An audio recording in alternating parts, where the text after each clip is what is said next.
Welcome to the Explainer. Okay, here's a wild thought for you. What if you aren't really born, but built? What if the essence of who you think you are is just a complex, intricate architecture made entirely of memories? Today, we're diving deep into the science behind this pretty radical idea. So we're going to take a journey through the mind. We'll start by understanding this thing called the memory trap that kind of holds us captive, and then we'll get into how to actually rewrite our own mental code. All right, let's jump in.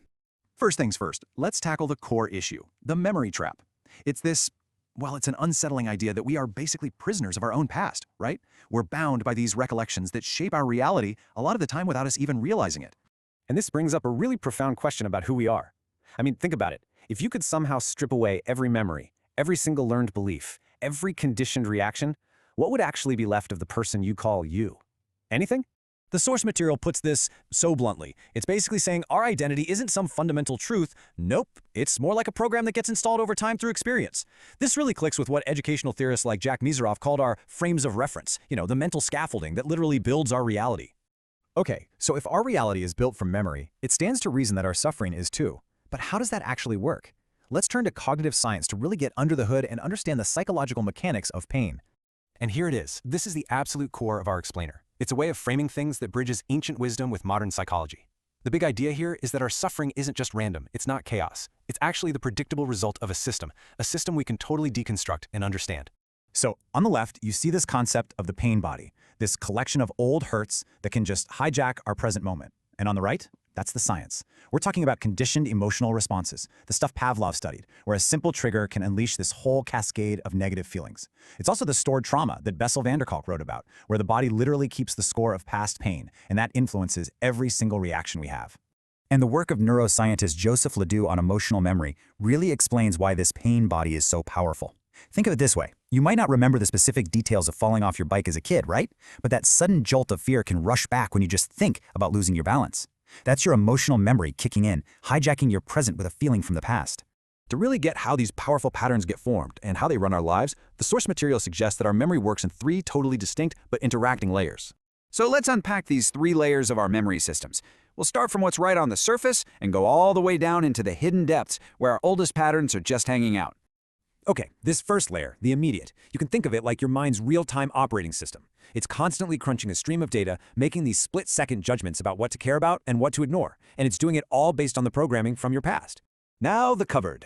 This is where we keep all the software from our social and cultural programming. Think about all the unwritten rules you follow at work, or the expectations your family has for you. These are all the shoulds and should-nots that shape who we are, all learned through classic behavioral conditioning. And finally, we get to the bank box, the deep, dark, unconscious vault where our oldest programming is stored.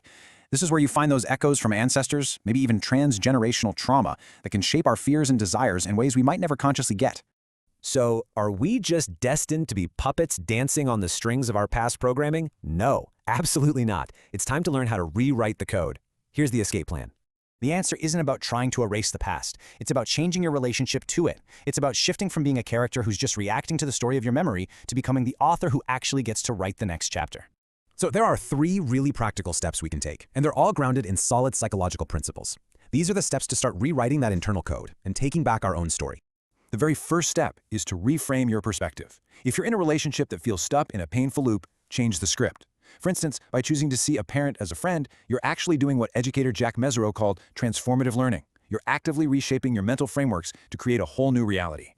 Okay, this step is all about creating a little bit of space. When a painful thought or feeling bubbles up from that pain body, you learn to just observe it instead of becoming it. And that lets you see that you are not your thoughts. You are not your pain. You're the awareness that's just watching them pass by.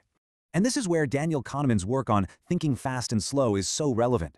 Our reactive, fast brain is running on all that automatic programming. By making a conscious choice to slow down, we engage our slow brain, our more deliberate self, and that creates the space for a new, conscious choice. And this brings us to the ultimate point of all this.